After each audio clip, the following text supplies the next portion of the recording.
교회는 아주 다양한 생각과 기질을 가진 사람들이 모인 곳인데, 때로는 기질이 강하거나 성격이 아주 독특한 사람이 너무 열정을 가지고 있으면 나중에 자기의 생각과 주장이 강해서 불협화음을 낼 가능성이 많이 있다라는 거죠.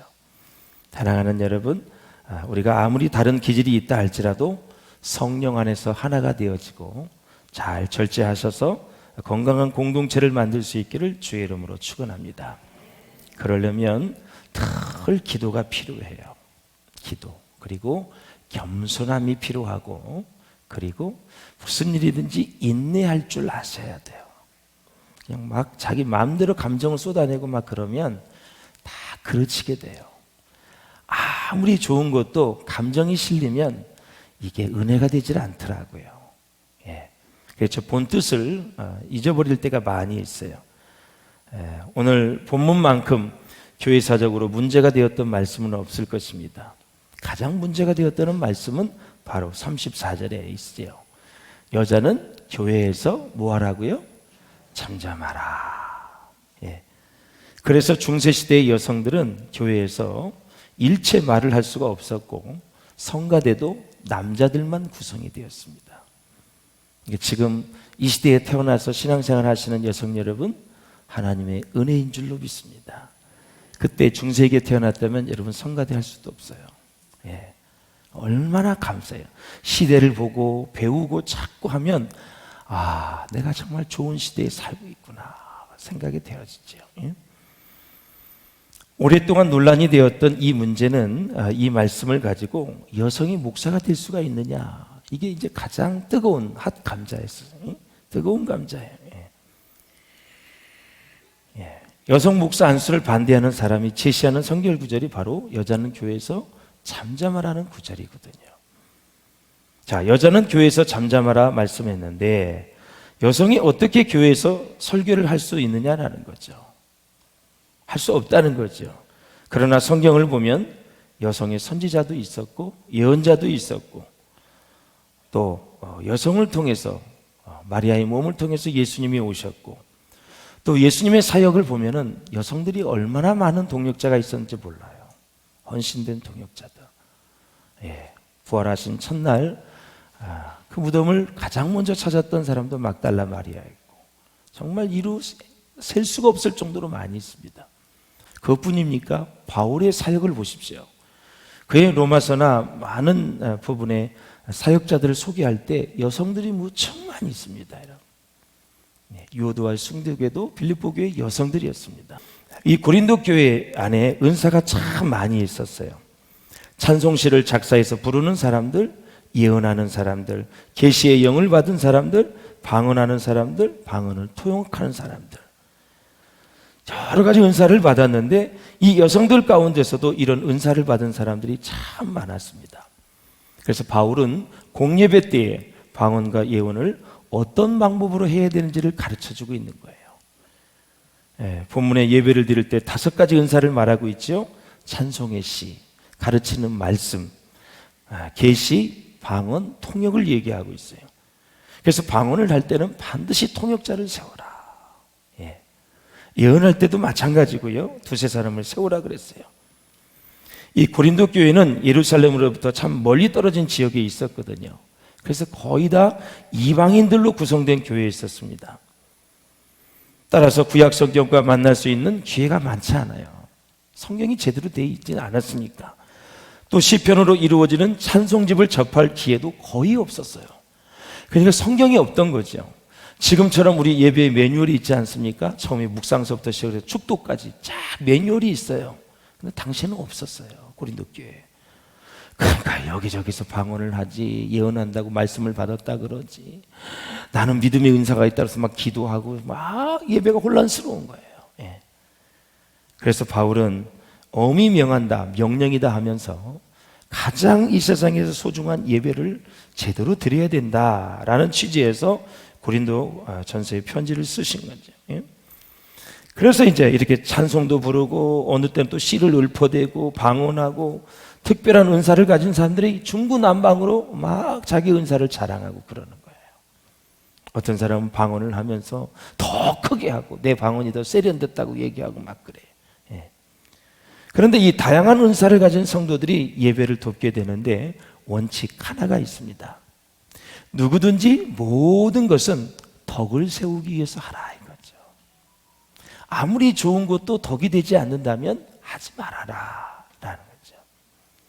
다 덕을 세운다라는 단어는 원문에 보면 집을 세운다라는 뜻이에요. 집을 세운다. 은사를 가진 자는 자기를 과시하고 자랑하는 것이 아니라 교회라는 아름다운 집을 세워 나간다는 그런 마음을 가지고 그 은사를 교회 앞에서 사용하라라는 거죠. 궁극적으로 교회라는 아름다운 공동체가 세워진 것을 보고 보람도 느끼고 기뻐하고 감사할 수 있어야 된다라는 거죠. 방언을 못하는 사람도 방언하는 사람들 보면 기뻐할 줄 알아야 되고, 예언의 말씀을 가지고 공동체를 세우는 사람들 보면 그걸 기뻐해야 되고, 나는 악기를 잘 못 다루지만 이분들처럼 이렇게 악기를 잘 다루는 사람 보면 기뻐해야 되고, 그래서 어느 누구든지 각종 은사를 가지고 뭐 성경을 읽는 사람도 있고 아주 뭐 주차, 식당 뭐 다양한 곳에서 오늘 하나님을 섬기는 모습이 보여지거든요.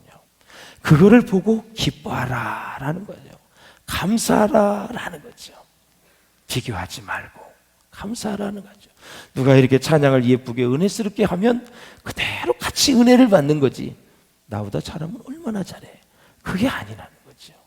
누가 헌금을 하면 정말 저분에게 하나님의 은혜를 주셔서 저렇게 헌금을 나누구나, 감사한 마음으로 박수를 쳐주시고, 어느 목사님이 설교를 잘한다 그러면 진짜 칭찬해 주실 줄 알아야 돼요. 누가 이사가 잘 된다 그러면 그대로 축복을 해줄 줄 알아야 돼요. 누구 자녀가 잘 된다 그러면 진심으로 축복해야 자기 자녀도 잘 됩니다. 이 모든 것이 그래. 그래야 여러분들이 심령의 자유함을 누리는 거예요. 어떤 사건과 사람에 의해서 매이시면 안 돼요. 예. 할렐루야. 사실 교회나 이 성전에서는 모든 사람이 하나님 앞에서 잠잠하는 것이 성경의 가르침이죠. 우리 하박국 한번 보실까요? 시작. 오직 여호와는 그 성전에 계시니 온 땅은 그 앞에서 잠잠할지니라. 아멘. 자, 교회에서 큰 소리 치실 분은 단 한 분밖에 없어요. 바로 교회를 피로 값지고 세우신 예수님 한 분밖에 없어요. 집에 어른이 계시면 너무 시끄럽게 떠들거나 자기 주장을 하지 않는 것이 그 집안에 있는 어른에 대한 예의가 아닙니까, 여러분? 군인에 간 나라의 부름을 받은 병사들은 사령관의 별관이 붙어있는 방문 앞에서는 잘 지나가지 않지요. 큰 소리로 떠들지도 않습니다. 그게 사령관에 대한 예의입니다. 공부를 하는 학생들은 교장실이나 총장실 앞에서는 함부로 잘 떠들지 않습니다. 오, 여기 총장님실이네 하면서 조금 조심해서 갑니다. 오, 여기 교장실이네. 여기 담임 목사실이네 하고 방문을 차는 사람이 있어요? 그러면 예의에 어긋나는 것이지요. 예. 하물며 자신이 얼마나 지식이 있고 은사가 있는지는 몰라도 교회에서 함부로 떠드는 행위는 하나님 앞에서 바른 제사가 아니다라는 거죠. 그래서 사도 바울이 우려하고 있는 것이 있습니다. 이 고린도 교회의 지도자나 교인들 가운데 끝까지 자기 주장이 옳기 때문에 사도 바울의 주장을 인정하지 못하겠다고 나오는 그런 사람들이 있었습니다. 바울은 그런 사람은 아무리 자기가 선지자요 하나님의 종이라고 떠들어도 아무것도 모르는 사람이니 너무 크게 개의치 말아라. 한번 37절을 보실까요? 시작. 만일 누구든지 자기를 선지자나 혹은 신령한 자로 생각하거든 내가 너희에게 편지하는 이 글이 주의 명령인 줄 알라. 아멘. 그렇습니다. 예. 사람의 이 성격을 보면 한순간에 변하는 게 아닙니다. 사람의 성격을 변하게 하는 것은 무엇일까요? 바로 성령의 감동입니다. 감화 감동이에요. 성령의 감동은 하나님의 사랑과 함께 옵니다. 왜? 성령의 열매가 사랑이기 때문에요. 그 사랑과 함께 오기 때문에 아주 냉정하고 냉랭한 사람이 성령의 감화 감동을 받으면 뜨거워지게 되어 있습니다. 뜨거워지면 우리 몸도 많은 바이러스균들이 죽는 것처럼 마음이 뜨거워지면 인격이 계속 변하는 것입니다.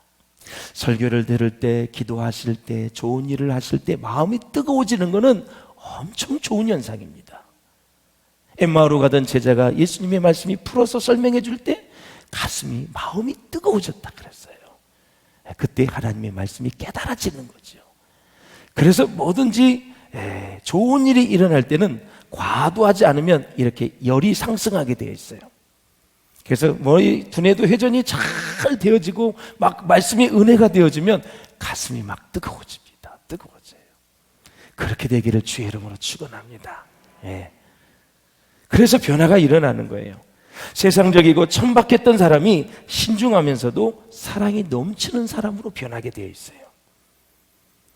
사실 우리는 많이 변하지 않았고 아직도 우리의 옛사람과 옛 기질을 그대로 가지고 하나님의 일을 하려고 할 때가 많이 있습니다. 우선 우리가 알아둬야 될 것은 우리의 성격이나 기질은 천국 가는 데는 큰 영향을 주지는 않습니다.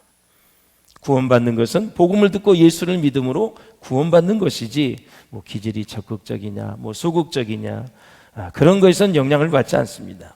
또한 말이 많거나 적다고 해서 구원받거나 못 받는 것은 아닙니다.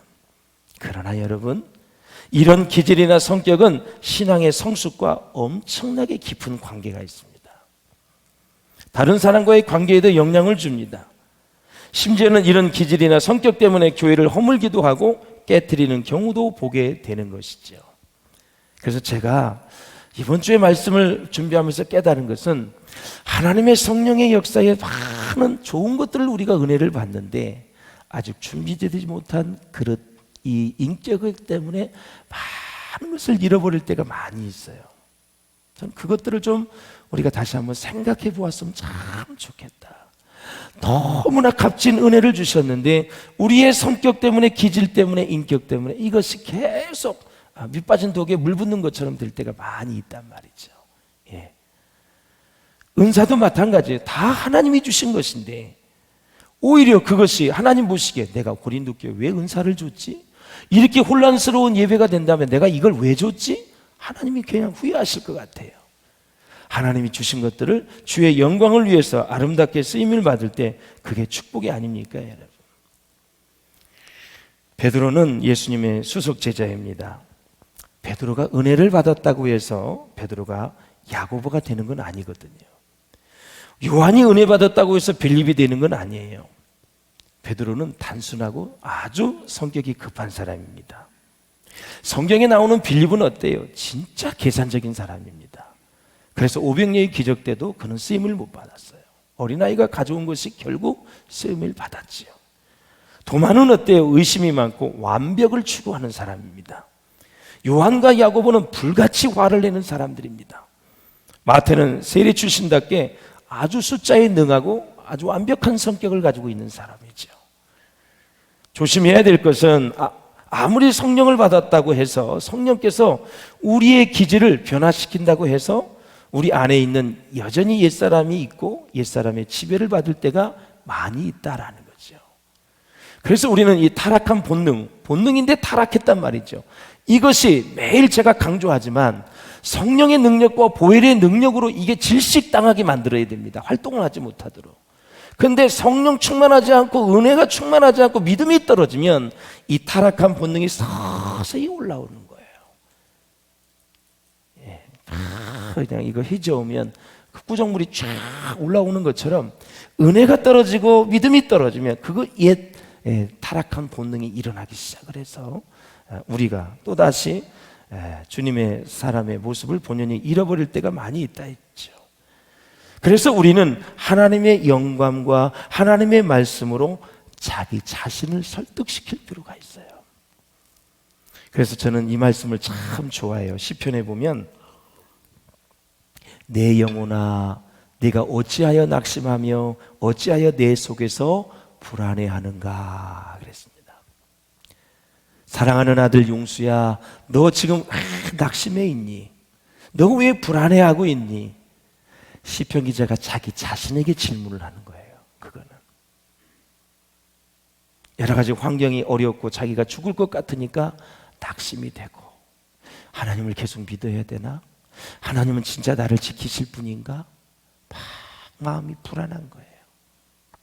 그러니까 믿음을 가지려고 그래도 너무나 주위에 많은 사람이 진을 치고 자기를 죽이려고 하니까 어찌 낙심이 안 되겠어요? 어찌 불안하지 않고 두려워하지 않겠어요, 여러분? 그러니까 계속 하나님을 의지하려면 자기 자신을 설득을 시켜야 돼. 뭐로? 말씀으로. 어찌하여 낙심하느냐? 어찌하여 불안해하는고? 그러면서 계속 주님을 생각하면서 주님을 의지하지는 훈련을 해야 돼요. 그러면 불안과 낙심과 두려움이 사라지면서 하나님을 딱 의지하고 나면 평안이 생겨요. 다윗이 다 그렇게 해서 환경을 이긴 거예요.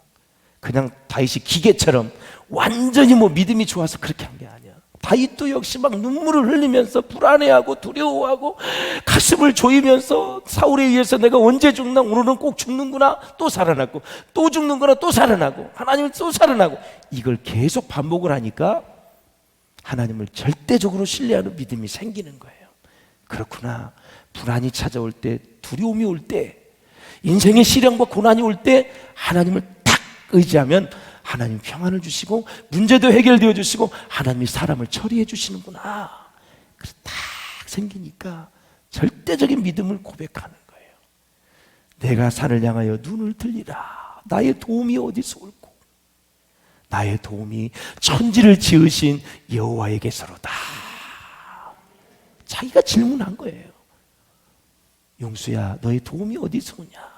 천지를 지으신 여호와께로부터 우리 도움이 온다 이거죠. 하나님이 여러분을 도와주실 줄로 믿습니다. 하나님이 여러분 편입니다, 여러분.